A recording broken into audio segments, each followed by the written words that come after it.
Talking to journalists and news outlets is often a really good way of publicising yourself, your brand, your company, or indeed your sector.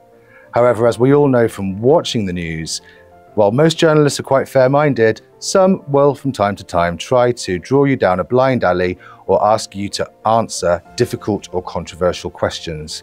Some of them are trying to produce that zinger which they believe people will watch more often on their TikTok or their YouTube channel. And we have to be alive to that.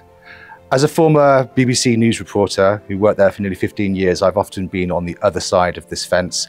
And now I do media training, which allows people to preempt and prepare for what could sometimes be some difficult scenarios when talking to the press.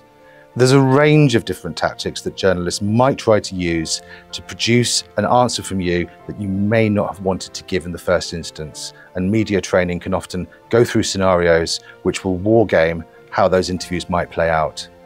The kinds of questions that we sometimes see are really difficult to answer, but there are ways of getting through them.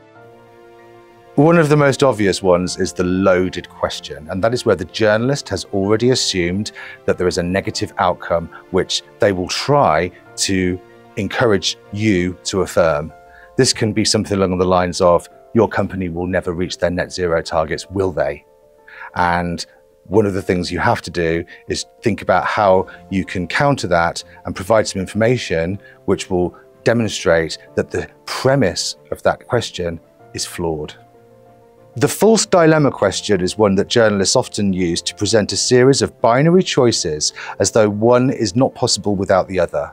An example of this could be, which would you prefer, to increase your profits or to increase the well-being of your employees, as though you couldn't achieve both at the same time.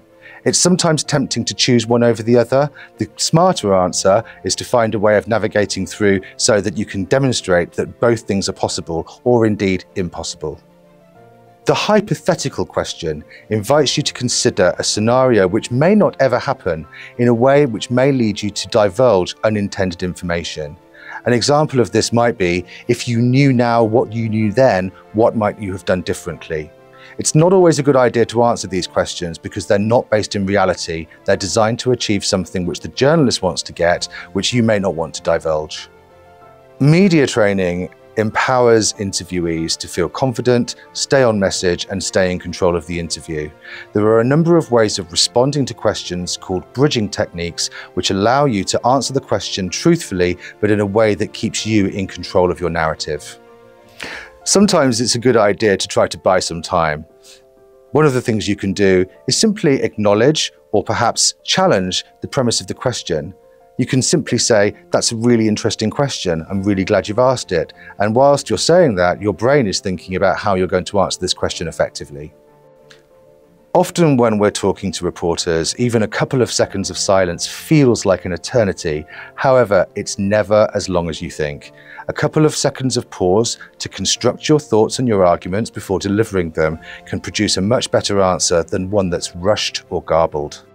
Focusing on just 2 or 3 key messages that you would like to deliver during an interview is a really good way of making the most out of it. It's usually a good idea to think about how you can pivot back to the key messages that you want to land whilst answering any question. It's really important when talking to journalists that you answer their questions transparently and truthfully. No busking, no making it up. If you don't know the answer, that's fine. You can acknowledge that and say that you'll provide the information at a later time. It's always better to be candid than to try to answer questions if you're not sure of the facts.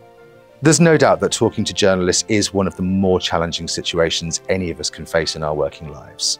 But media training provides people with skills that reach across into other situations as well, like giving a presentation, chairing a panel event, even playing a crucial role in an important work meeting. What it gives you is the ability to be transparent, concise, and clear, and this actually helps people to become better communicators in the round, not just when the cameras are rolling.